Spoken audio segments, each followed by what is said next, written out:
Assalamualaikum warahmatullahi wabarakatuh. Selamat datang di podcast horor. Kembali lagi bersama aku.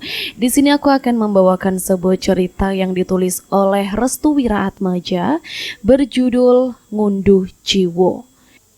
Sedikit gambaran ya. Jadi Ngunduh Ciwo ini menceritakan seseorang istri yang jadi korban pesugihan perias pengantin. Nah, kalian pasti penasaran kan seperti apa kisah selengkapnya? Nantikan ceritanya bersama aku. Buat kalian yang baru gabung, silakan untuk support channel ini dengan cara klik tombol subscribe, like, dan komen. Dan langsung saja kita masuk ke ceritanya.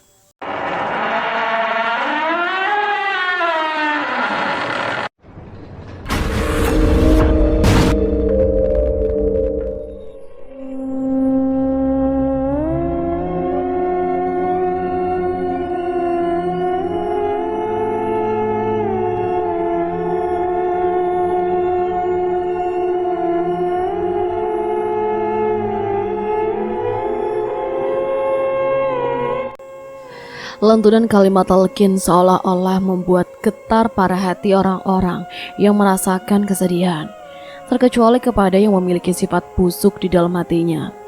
Suara talqin justru membuat telinga mereka menjadi tidak nyaman, hatinya seperti panas. Mereka tidak menyukai dengan tindakan hal semacam ini. Mereka sama sekali tidak memikirkan adat dari orang-orang yang terlihat kuno. Pikiran mereka hanyalah satu. Ketika manusia sudah meninggal, mereka setidaknya langsung melakukan penguburan tanpa adanya adat istiadat kuno yang sedang dilakukan oleh Ustadz Somantri beserta dengan para warga Tejokromo. Di sisi lain, JK berjalan sendirian tanpa dampingan dari bapaknya. Sembari menahan rasa sedihnya, JK berusaha kuat untuk memberikan ketenangan kepada ibunya di alam selanjutnya. Setibanya di pemakaman, JK diminta untuk turun ke dalam liang lahat untuk membacakan azan yang terakhir kalinya kepada sang ibu tercinta. Walaupun dalam keadaan hancur, JK dengan mudahnya untuk menyelesaikan lantunan suara azan tersebut. Para warga yang melihat kondisi mental JK hanya bisa tertegun sembari menenangkan isakan tangis JK yang kembali pecah di saat tanah-tanah kuburan mulai menutupi liang lahat ibunya. Tidak seperti biasanya, Pak Sumardi dan Ibu Sumi sangat jarang sekali untuk mengikuti proses penguburan jenazah sampai usai. Biasanya setelah acara pemandian jenazah telah selesai, Ibu Sumi dan Pak Sumardi langsung kembali pulang. Namun, berbeda untuk sekarang, dia bahkan mengikuti kegiatan itu hingga berakhir. Keduanya yang sangat mengetahui keadaan JK seperti tidak tega untuk meninggalkannya di kuburan untuk mengenang memori terakhirnya bersama dengan Ibu Heni. Sementara itu, Pak Wikto dengan santainya mengatakan jika kematian istrinya tidaklah membuat nyalinya menjadi surut untuk mengikuti serangkaian rencana selanjutnya yang akan dilakukan oleh Bunda Melati bersama dengan para pengikutnya. Apakah kita akan menumpaskan Pak Sumardi dan Ibu Sumi dulu? Tanya Pak Wikto saat berada di kamar pribadinya bersama dengan Bunda Melati. Bunda Melati mendekati Pak Wikto dengan bibir yang menggoda. Dia mengecup bibir pria itu dengan penuh gairah. Tampaknya ia belum puas dengan serangkaian rencana yang akan dibuatnya setelah kematian dari Ibu Heni. Tenang dan bersabarlah sayang, bukankah aku menugaskanmu untuk memperbaiki permainanmu di ranjang? Untuk rencana dan lainnya, serahkan kepadaku. Pak Wikto tersenyum mendengar hal itu. Dia kemudian mengunci pintu rapat-rapat. Tidak berselang lama, Pak Wikto melepaskan semua busananya tanpa ada selai pun yang menempel pada tubuhnya. Mau kulihat permainan baruku di ranjang? Bunda Melati segera menuju ke kasur. Dia membentangkan tubuhnya secara perlahan. Pak Wikto mendekati wanita itu dan segera melucuti pakaiannya. Segera perlahan hingga menikmati percintaan haramnya. Desa Tejokromo, kematian adalah salah satu bentuk akhir dari kehidupan seseorang. Ucapan ini ditunjukkan oleh orang-orang biasa.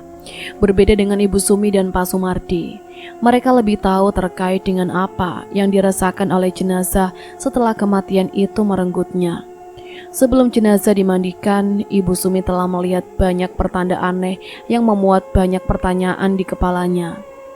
Apa peran Pak Wikto dalam keterkaitan ini? Jika Pak Wikto bergabung, apakah dia hanyalah sebagai umpan belaka atau memang sebaliknya? Pertanyaan ini terus-menerus berada di kepala Ibu Sumi. Dia bahkan belum memecahkan sepenuhnya teka-teki misterius dari Bunda Melati. Ustadz Sumantri kemudian menghadapkan pandangannya ke arah Ibu Sumi dan Pak Sumardi. Tampaknya ada sesuatu yang ingin dia sampaikan kepada Ibu Sumi dan juga Pak Sumardi. Mohon maaf, Pak, Ibu, apakah jenengan berdua ini adalah orang yang bertugas memandikan jenazah? Tanya Ustadz Sumantri.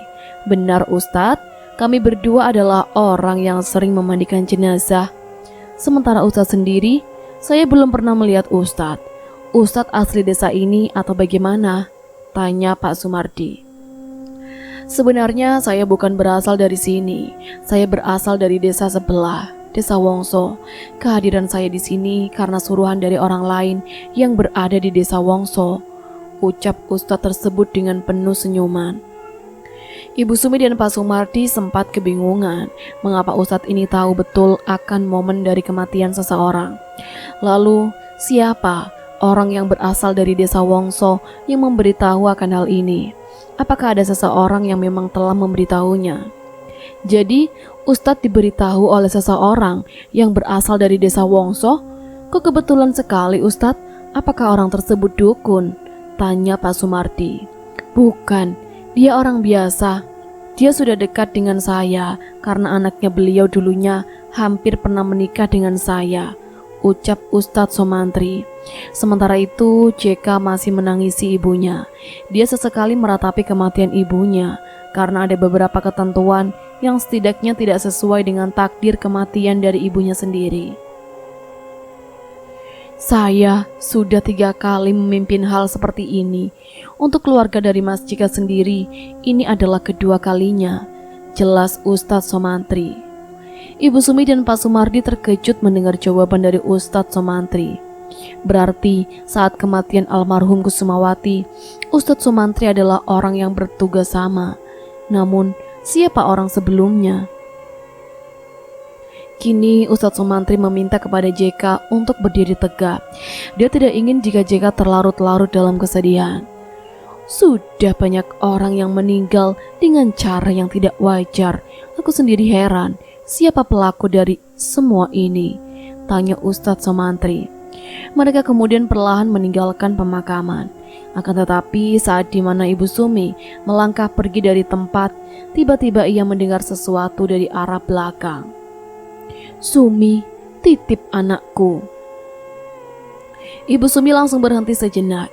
Dia tiba-tiba merasa ada banyak orang yang berada di belakangnya. Tolong jaga adikku. Ibu Sumi meminta kepada Ustadz Sumantri dan juga suaminya untuk berhenti sejenak. Ia sangat yakin suara itu berasal dari suara Ibu Heni dan juga anaknya Kusumawati. Ada apa, Bu? Tanya Pak Sumardi. Pak Ustadz, kamu berasal dari Desa Wongso kan? Tanya Ibu Sumi. Benar, Bu. Ada apa memangnya? Suasana menjadi hening sejenak. JK, Ustadz Sumantri dan juga Pak Sumardi menatap Ibu Sumi secara bersamaan. Apakah kau tahu siapa pengantin selanjutnya yang akan dinikahi oleh Bagus? Tanya Ibu Sumi. Mengenai itu, di mana rumahnya? Ustadz Sumantri tidak menginginkan pembahasan itu berada di tempat semacam pemakaman. Ia pun meminta kepada Ibu Sumi untuk membicarakan hal ini di tempat yang tepat. Mari bicarakan ini di tempatmu, ucap Ustadz Sumantri. Mereka pun meninggalkan pemakaman. Walaupun suara-suara panggilan itu masih terdengar sedikit di telinga Ibu Sumi, akan tetapi dia tahu apa yang nantinya akan terjadi di beberapa hari ke depan. Bulan pengantin yang akan datang beberapa hari lagi adalah sebuah penantian besar antara dirinya dan juga pihak dari Bunda Melati. Jika nantinya rencana dari Bunda Melati dapat digagalkan, bisa dipastikan ritualnya juga akan gagal. Rumah almarhum Kusumawati. Pak Wikto mengenakan lagi pakaiannya. Ia kemudian mengambil air minum dan menyerahkannya kepada Bunda Melati. Sebentar lagi bulan pengantin. Bagus juga harus melakukan ritual yang sama. Aku harap semuanya benar-benar dalam kendali yang aman. Pak Wikto terduduk di samping Bunda Melati. Rasanya dia harus menjalankan banyak pekerjaan berat yang di luar dari batas normal kehidupannya. Tatapannya tertuju kepada sebuah cermin yang ada di hadapannya. Pelan-pelan Pak Wikto menyadari kesalahannya. Entah mengapa dia sangat merindukan mendiang istrinya. Sebagai seorang laki-laki, tentunya kesalahan adalah sebuah mimpi buruk baginya. Keadaan memang membuatnya setegar singa jantan yang berjalan menyusuri hutan-hutan untuk mencari mangsa. Namun, hati kecilnya sangat merindukan tempat berpulang untuk mencurahkan apa yang menjadi keinginannya saat itu. Persis seperti Pak Wikto, hati kecilnya seperti merasakan penyesalan. Baru beberapa saat yang lalu, dirinya telah meniduri wanita lain dengan hasrat setan yang merasuki jiwanya hanya demi kekayaan sesaat. Sebelum itu, dia seharusnya sudah tahu apa yang akan dilakukannya, yaitu mengantarkan anaknya menuju ke tempat peristirahatan terakhir sang ibu yang baru saja meninggal dunia. Lamunan dari Pak Wikto membuat Bunda Melati terheran-heran. Ia pun mendekatkan dirinya ke hadapan wajah Pak Wikto sembari memberikan ciuman manisnya. "Apakah kamu sedang memikirkan istrimu yang baru saja dikubur?" tanya Bunda Melati. Pak Wikto tidak bisa berbohong. Kali ini tatapannya berubah, seolah-olah menjadi lemah di hadapan Bunda Melati. Ia menahan dengan kuatnya agar air mata tidak terjatuh, serta memberikan penggambaran terkait emosi terpendamnya akan apa yang dirasakannya saat itu juga. Tidak, aku tidak memikirkan hal ini. Ketahuilah Wikto, laki-laki saat berbohong, matanya akan menerka-nerka ke arah yang berlawanan. Pandangannya akan berubah menjadi lebih takut jika apa yang dipikirkannya terbaca dengan jelas terhadap seorang wanita. Benar, Bunda Melati merasakan hasrat itu karena dia seorang wanita. Tentu saja apa yang dirasakan oleh Pak Wikto sangat terbaca dan bisa dirasakan oleh Bunda Melati sendiri. Jadi, apakah kamu ingin melanjutkan persyaratan kita selanjutnya? Dengan tatapan yang penuh berkaca-kaca, Pak Wikto akhirnya mengungkapkan keinginannya. Walau terpaksa, dia tetap memberikan jawaban yang sesuai dengan dugaan Bunda Melati. "Mari, lanjutkan ritualnya." Bunda Melati langsung membereskan semua barang-barangnya. Dia tahu jika penguburan yang dilakukan oleh para warga sudah selesai. Karena itulah, Bunda Melati tidak ingin berlama-lama berada di sekitaran rumah Pak Wikto, karena maksud dan tujuannya sudah tersampaikan. Begitu pula dengan Bagus dan yang lainnya. Mereka masih menunggu di luar sembari melihat keadaan luar. "Bunda, sudah selesai?" tanya Bagus. "Sudah anakku. Bagaimana dengan penguburannya? Sudah selesai?" tanya Bunda Melati kepada Bagus dan yang lainnya. Dari kejauhan, mereka melihat rombongan para warga yang sudah berduyun-duyun kembali menuju ke rumah Pak Wikto. Mereka sudah terlihat dari kejauhan. "Baiklah, kita harus pergi dari tempat ini." Sebelum pergi, Bunda Melati menatap langit-langit rumah milik Pak Wikto. Begitu juga dengan saat dirinya memandangi Pak Wikto dengan tatapan yang penuh gairah. Sebentar lagi, wadah dari demit manten akan terisi dengan orang yang berbeda. Aku harap rumah kalian semua direnovasi setelahnya. Bi Imah dan Cici tersenyum mendengar kalimat itu. Begitu juga dengan Pak Wikto. Mereka tahu jika Bunda Melati sudah mengatakan hal yang sedemikian, itu artinya pembagian hasil akan dilakukan. Mesin mobil segera dihidupkan oleh Bagus. Cici menuju ke bagian depan berdekatan dengan Bagus, sedangkan Bunda Melati dan juga Bi Imah mereka berada di tempat duduk bagian belakang. Mereka pun perlahan meninggalkan Pak Wikto yang masih berdiri di hadapan rumahnya dengan isi kepala yang penuh kebingungan. Sebelum Ustadz Somantri dan juga Ibu Sumi membahas terkait lebih dalam akan kematian dari Ibu Heni, mereka terlebih dahulu mengantarkan JK ke rumah. Di saat Ibu Sumi ingin pulang, JK langsung memeluk tubuh Ibu Sumi, seperti halnya ikatan sebuah keluarga. JK tidak ingin jika Ibu Sumi meninggalkannya. Lalu JK membisiki sesuatu tepat di telinga Ibu Sumi. "Bu, jangan sampai mati ya," Kalimat itu tentunya membuat Ibu Sumi tertekuk hatinya. Ia tidak membayangkan jika resiko untuk memecahkan masalah ini seperti berada di ambang kematian. Kedua tangan Ibu Sumi benar-benar bergetar. Dia bahkan tidak mampu untuk mendekap balik tubuh JK karena kalimat yang baru saja dilontarkan oleh JK seperti kalimat yang sangat indah didengar, namun sangat menyayat hati dan terus terngiang-ngiang di dalam kepala. Selepas memeluk tubuh Ibu Sumi, JK pun menundukkan badannya. Dia kemudian masuk ke dalam rumahnya. Hari itu, Ibu Sumi melihat seorang anak yang kehilangan arah. Dia bahkan tidak mengenal dengan jelas terkait bagaimana jadinya jika seorang anak hidup seorang diri dan hanya menuduh takdir sebagai penyebab kematian dari ibunya. "Bu, ibu nggak apa-apa?" tanya Pak Sumardi. "Apakah kematianku sudah dekat, Pak?" ucap Ibu Sumi. "Ibu ngomong apa sih? Pak Maling ngomong seperti itu," jawab Pak Sumardi dengan nada tingginya. "Orang-orang terdekat kita sudah dikuburkan. Kita tidak tahu harus menyalahkan siapa. Apakah takdir yang membuat kita meninggal seperti ini? Atau karena kehendak manusia yang memang ingin mempercepat kematian manusia lainnya hanya karena ambisinya tersendiri?" Kalimat itu membuat seorang Ustadz Sumantri pun terdiam. Dia bahkan tidak bisa mengatakan apapun untuk menangkis semua asumsi yang baru saja dikatakan oleh Ibu Sumi. Kematian dari Ibu Heni membuat luka banyak orang termasuk Ibu Sumi sendiri.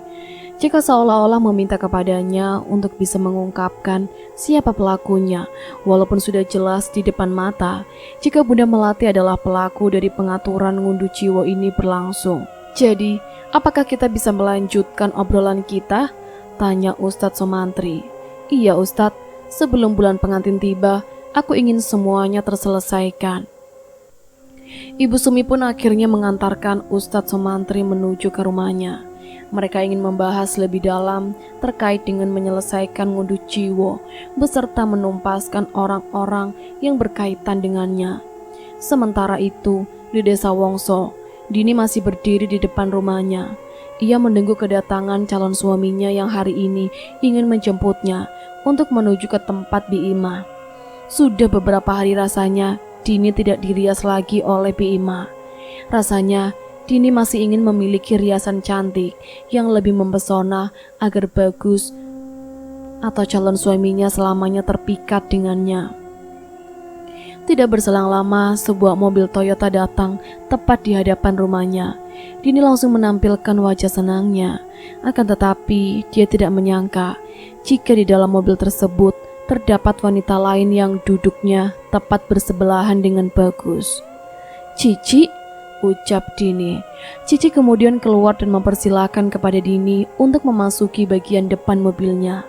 Dengan wajah yang emosi, Dini pun langsung meminta kepada Bagus untuk menjelaskan mengapa Cici bisa duduk bersebelahan dengannya. "Mas, kok Cici duduk di depan? Tadi kami habis ngelayat, posisinya Bunda di belakang dan Cici di depan. Jadi mau gak mau, untuk mempercepat waktu, kita langsung menuju ke rumah kamu tanpa memindahkan Cici terlebih dahulu." Dini masih menampakkan wajah kesalnya. Cemburunya lebih dulu membakar hatinya tanpa mengetahui lebih dalam apa yang sebenarnya terjadi. Begitulah wanita Mas Bagus, dia tidak mau jika tempat duduknya didahului oleh wanita yang lainnya. "Kalian berdua memang benar-benar pasangan yang serasi," ucap Bi Ima. Dini hanya terdiam. Dia sangat kesal terhadap Bi Ima dan juga Cici yang kali ini berada dalam satu mobil yang sama. Padahal Dini ingin bermesraan lebih dalam dengan Bagus. Namun apa daya, kedua orang ini benar-benar mengganggu momen percintaannya. "Ya nggak apa-apa Tobi, lagian juga sebentar lagi Dini akan resmi menjadi istriku," goda Bagus. Tiba-tiba Dini menjadi salah tingkah. Dia tersenyum lebar seakan-akan kekecewaannya telah terbayarkan dengan rayuan maut dari mulut Bagus. Namun kegembiraan Dini tidak berlangsung lama. Cici yang rupanya memiliki perasaan yang sama langsung menambahkannya. "Memangnya Dini bisa hidup selamanya dengan Bagus?" tanya Cici. Dini langsung menoleh ke arah belakang. Tatapan tajamnya langsung mengarah ke Cici. Tampaknya apa yang ia rasakan benar-benar terjadi. Dini benar-benar meyakini jika Cici juga memiliki perasaan yang sama seperti dengannya. Bukankah kau seorang wanita? Apa salahnya menutup mulutmu dengan rapat? Bagaimana jadinya jika kamu yang merasakan di posisiku saat ini? Tanya Dini. Sudah sayang, Cici cuma bercanda, ucap Bagus dengan menenangkan Dini. Maksud Mbak Dini bagaimana? Perasaanku jika berada di posisimu sudah sangat jelas. Aku tidak akan memperbolehkan siapapun untuk menduduki singgasanaku, apalagi jika ada wanita lain yang sengaja menduduki tempat dudukku. Siapapun itu, aku akan menumpaskannya, jelas Cici. Bima langsung menyumpal mulut Cici dengan tangannya. Dia kemudian meminta maaf kepada Dini dengan kalimat buruk yang baru saja dikatakan oleh Cici barusan. Maaf Dini, anakku itu bercanda. Wajar aja yang baru saja meninggal adalah orang tua si wanita yang merebut calon suaminya. Jadi dia sangat terbawa emosi. Tiba-tiba Dini langsung menghadapkan wajahnya ke arah depan. Sedangkan Bagus, dia seperti terkejut dengan kalimat yang baru saja dilontarkan oleh Bima. Tunggu dulu, ucap Dini. Kenapa lagi sayang? Tanya Bagus. Dini langsung menghadapkan wajahnya ke arah belakang.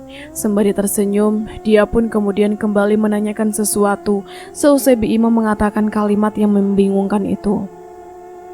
Bukankah Cici belum ada riwayat menikah atau apapun? Jika memang yang dikatakan oleh Bima benar, berarti calon dari Cici adalah pria yang sangat istimewa, bukan?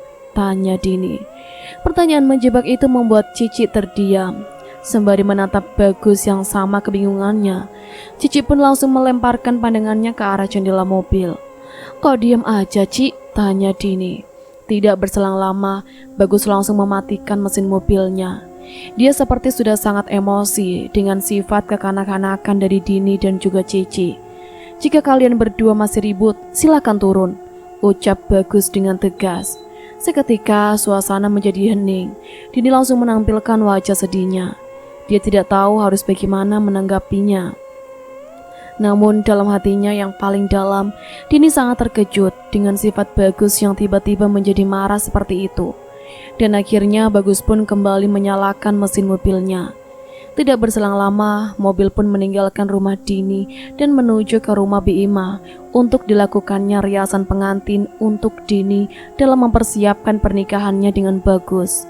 Setibanya di lokasi, Dini langsung masuk ke rumah bersamaan dengan Bima. Sedangkan Cici, dia masih menunggu Bagus untuk masuk juga ke dalam rumah. Mas, gak mau masuk? Tanya Cici. Aku di luar aja, aku lagi pengen sendiri, ucap Bagus.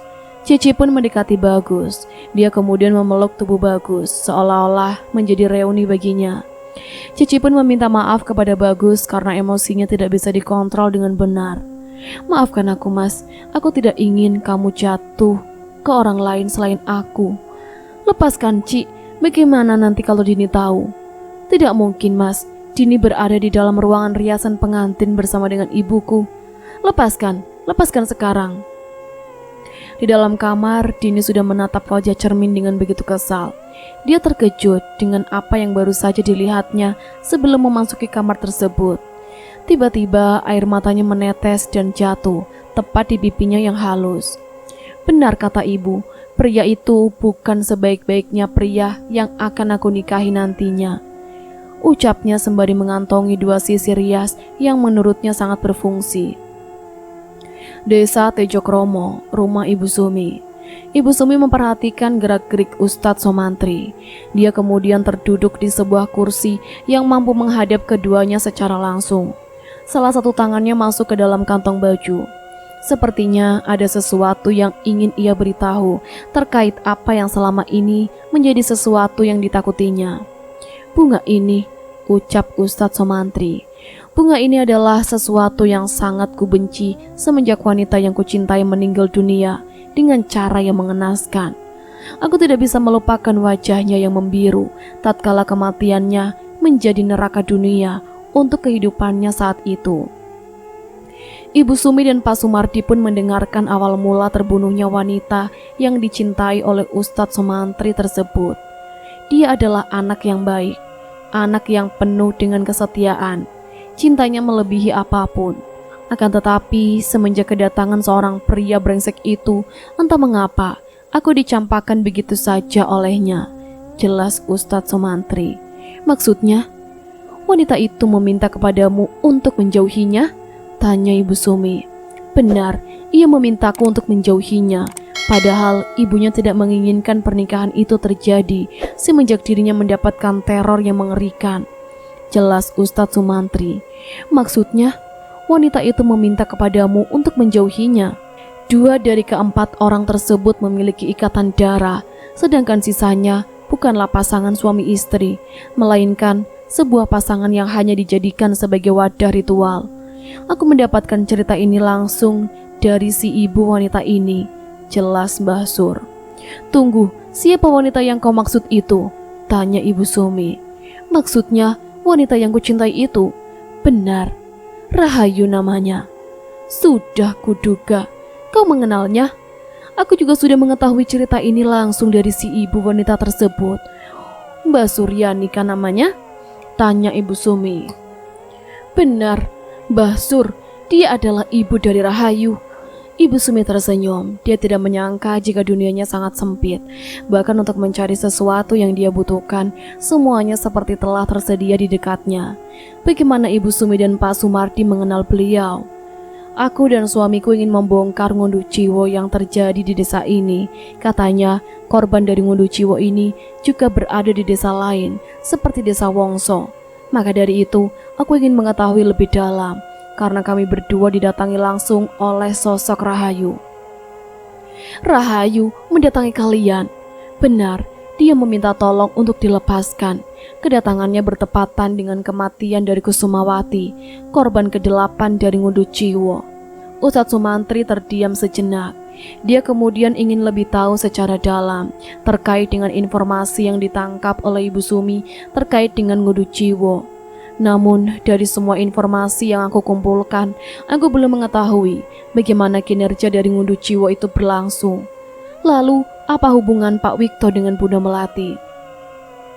Ustadz Sumantri tertawa mendengar kalimat serius yang diucapkan oleh Ibu Sumi. Baru kali ini, Ibu Sumi melihat seorang ustadz yang agamis tertawa terbahak-bahak, seperti sedang kesetanan. Tampaknya, dia mengetahui banyak hal terkait apa yang baru kali ini ia dalami selama dirinya menjadi seseorang yang berada dekat dengan kehidupan yang sangat keras itu. Ibu ingin tahu apa peran dari Pak Wikto? Tanya Ustadz Sumantri. Memangnya apa peran dia? Dia adalah sebuah sampah yang ingin dibersihkan kembali. Namun sejatinya dia hanyalah sampah karena telah menumbalkan istrinya demi bualan kosong dari Bunda Melati. Jadi hanya ditumbalkan, dan pelaku dari ngunduh ciwo ini adalah 2 pasangan, bukan suami istri dan 1 orang yang menutupi semuanya dengan seolah-olah menjadi perias pengantin di bulan pengantin nanti.